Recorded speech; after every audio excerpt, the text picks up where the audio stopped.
बोलिए प्रेम से श्री सद्गुरु महाराज की जय। महर्षि संतसेवी प्रवचन पीयूष। शांति संदेश मार्च 2007। पाप कर्म मत करो।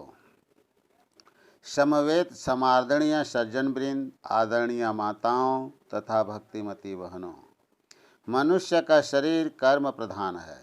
प्रत्येक व्यक्ति अपने ही कर्मफल के रूप में सुख और दुख भोगता है। भगवान बुद्ध ने कहा है, मनोपुब्बगमा धम्मा मनो सेट्ठा मनोमया मनसा चे पदुत्थेन भाषति वा करोति वा ततो नम दुख भन्वेन्ति चक्क वे वहतो पदम। अर्थात मन सभी प्रवृत्तियों का अगुआ है, मन उसका प्रधान है और वे मन से ही उत्पन्न होती है। यदि कोई दूषित मन से वचन बोलता है या पाप करता है तो दुख उसका अनुसरण उसी प्रकार करता है जिस प्रकार की चक्का गाड़ी खींचने वाले बैल के पैर का। कर्म करने वाला मन ही है। हम कर्म 3 तरह से करते हैं, मन से, वचन से और क्रिया से। गोस्वामी तुलसीदास जी ने लिखा है, तुलसी यह तन खेत है, मन वच कर्म किसान, पाप पुण्य दोई बीज है, बुए सो लून निदान। कृषक खेती करते हैं, जोतते हैं, कोड़ते हैं और बीज बोते हैं। जो बीज बोते हैं समय पाकर वे तदनुरूप फल देते हैं। तुलसीदास जी कहते हैं, हम लोगों का शरीर खेत है, मन कर्म और वचन किसान हैं। शरीर रूपी क्षेत्र में पाप पुण्य रूपी 2 बीज बोते हैं। शुभ या अशुभ कर्म का बीज बोते हैं। जैसे हम खेत में गेहूँ बोते हैं तो गेहूँ काटते हैं। कितना काटते हैं? यदि हम 1 मन बोते हैं तो 1 ही मन काटते हैं? नहीं, 1 मन बोते हैं तो कितने ही मन काटते हैं। 1 गुठली लगाते हैं तो पौधा होता है, पेड़ बनता है और फल लगते हैं। तो 1 के बदले अनेक आपको मिलते हैं। उसी तरह हम जो कर्म करते हैं तो 1 के बदले कितना गुणा हो जाता है, चाहे आप पाप करो या पुण्य करो।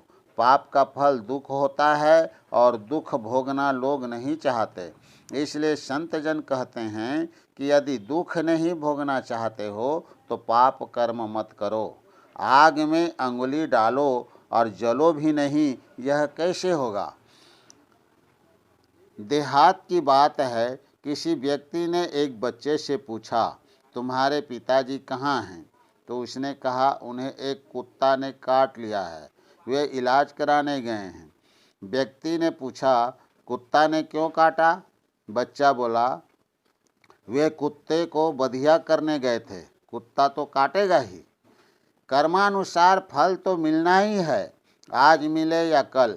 इसलिए पाप कर्म तो हम करें ही नहीं, पुण्य अवश्य करें।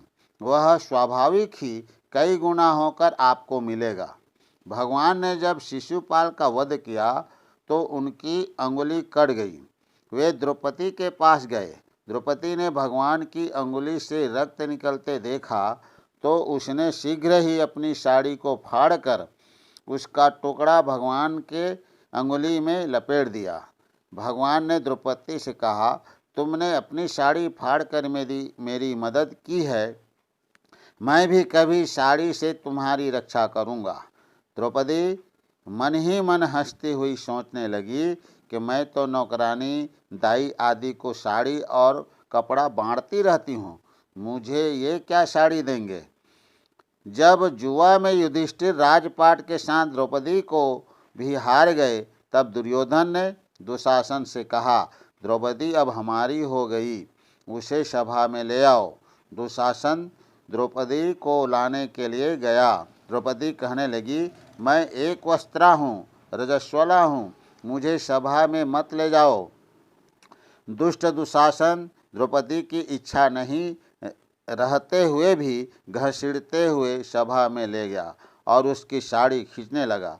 दुशासन की भुजाओं में 10,000 हाथी का बल था। वहाँ कर्ण, द्रोण, भीष्म आदि बैठे थे, पर उनके मुंह से चू नहीं निकला। पांचों पति तो उसको हार ही चुके थे। राजसूय यज्ञ में युधिष्ठिर के यहाँ ऐसा सभागार बना था कि जहाँ जमीन थी वहाँ पानी मालूम पड़ता, और जहाँ पानी था वहाँ सूखी जमीन मालूम पड़ती थी। दुर्योधन जब उसे देखने गया तो जहाँ सूखी जमीन थी वहाँ उसने धोती उठाई, और जहाँ पानी था वहाँ जाकर भीग गया। यह देख द्रौपदी ने कह दिया, अंधे का बेटा अंधा। इसी से दुर्योधन के मन में प्रतिशोध की आग जल रही थी। जब सभा में साड़ी खींची जा रही थी तो उसने कहा, द्रौपदी, यहाँ तो सब अंधे हैं, लोग क्या देखेंगे।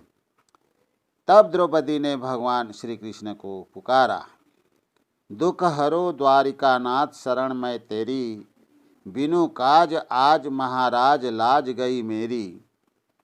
दुशासन वंश कुठार महा दुखदाई, कर पकड़त मेरी चिर लाज नहीं आई। करी करी बिलाप संताप सभा में टेरी, दुख हरो द्वारका नाथ शरण मैं तेरी। जिसका कोई नाथ नहीं, जो अनाथ है, उसके नाथ दीनानाथ होते हैं। द्वारकानाथ भगवान ने द्रौपदी की पुकार सुनी और साड़ी से उनको मदद की। खींचते खींचते साड़ी का पहाड़ लग गया, पर साड़ी समाप्त नहीं हुई। कृष्ण को द्रौपदी ने कितना कपड़ा दिया था और उसके बदले में कितना गुणा मिला, उसी तरह हम जो शुभ या अशुभ कर्म करते हैं तो वह कई गुणा होकर मिलता है। अशुभ कर्मों का फल दुख और भोगना नहीं चाहता है, इसलिए शुभ कर्म की करना चाहिए। शुभ कर्म करने में भी देर नहीं करनी चाहिए, क्योंकि यह शरीर कब विनाश को प्राप्त हो जाएगा ठिकाना नहीं। संत कबीर साहब का वचन है, सुकिरत कर ले नाम सुमिर ले, को जाने कल की, जगत में खबर नहीं पल की। यह जीवन ऐसा है कि सुख और दुख लगा ही रहता है। सहजोबाई कहती है, जैसे सड़सी लोह की, छिन पानी छिन आग, तैसे सुख दुख जगत के, सहजो तू मत पाग। लोहे की सनसी को पहले अग्नि में देकर लाल किया जाता है, फिर पानी में दिया जाता है। उसी तरह संसार में रहोगे तो कभी दुख और कभी सुख भोगना ही पड़ेगा। कैसे भोगेगा? तो सूरदास जी कहते हैं, ताते सैये यदुराई, संपत्ति विपत्ति विपत्ति सो संपत्ति, देह धरे को यह शुभाई। सरवर नीर भरे पुनि उमड़े, सूखे खेह उड़ाई। द्वितीय चंद्र बाढ़त ही बाढ़े, घटत घटत घट जाई। सूर्यदास संपदा आपदा, जिनको उपति आई। कई महीने पूर्व पेड़ों में आम के फल लगे थे, अब नहीं हैं। नदियाँ कभी उमड़ती है, कभी उनमें धूल उड़ती है। द्वितीय का चंद्र बढ़ते बढ़ते पूर्णिमा के रूप में सामने आता है, फिर घटते घटते अमावस्या आती है।